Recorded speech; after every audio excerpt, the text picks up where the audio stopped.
This is section, I believe it's 4. In this section I want to talk about driving in hills or mountains. This is probably one of the biggest challenges and yet one of the greatest opportunities for those of us who have an RV and want to see the world. We want to get into the mountains, we want to see those areas of the U.S. where it's not very flat, plain areas. Those great opportunities to go up into the mountains. Let's talk a little bit about the issues associated with driving one of these vehicles into a mountainous area. First of all, many of us don't or are very reluctant to downshift a vehicle. And yet downshifting can be really important as you get into mountain areas. If you're going up the side of a mountain or you're going up a long circuitous path into hills, frequently the engine temperature is going to mount because again the elevation, there's less air for the engine to handle or to breathe, and therefore they start heating. So again, if you're talking about a shift vehicle, a column shift vehicle, frequently it amounts to bringing it down into 3 or 2 to again get the RPM, the solution, the coolant in the engine flowing rapidly through the engine to cool it.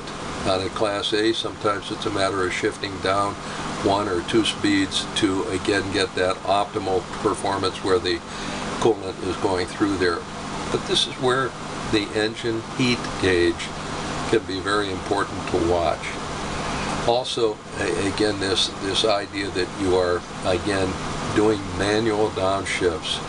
Yes, we got automatic transmissions. Yeah, again, ideally, it takes care of all of the, decisions in this. But in this case, the engine may be saying to the engine may be telling you via the gauge, hey, I'm not getting enough coolant to cool the engine. Okay, we get to the top of the hill. We're going over the crest of the hill. Now, many of us have pack brakes or jake brakes. Each of these can be a powerful tool in slowing you up as you go down a hill. I don't like going down a hill with a jake or a pack brake.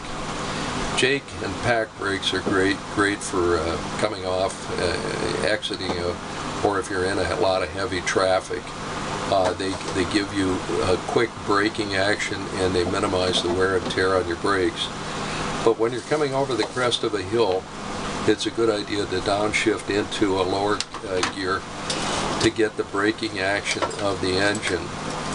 If you use your pack or your jake brake, sometimes you get a seesaw effect as the engine or the braking system, the jake brake or the pack brake is saying, hey, I just heard or felt that you let up on the accelerator, you must be wanting to slow up or stop. Not the case.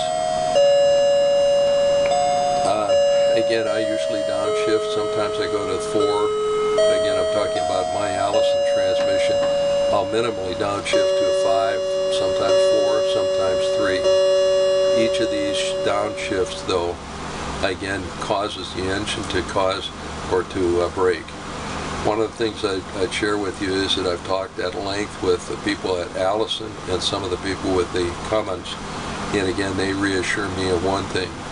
You and I are not going to be able to force a downshift that's going to cause the serious damage to either the engine or the transmission. Nowadays, with the modern electronics on these devices, they're just not going to let you do it.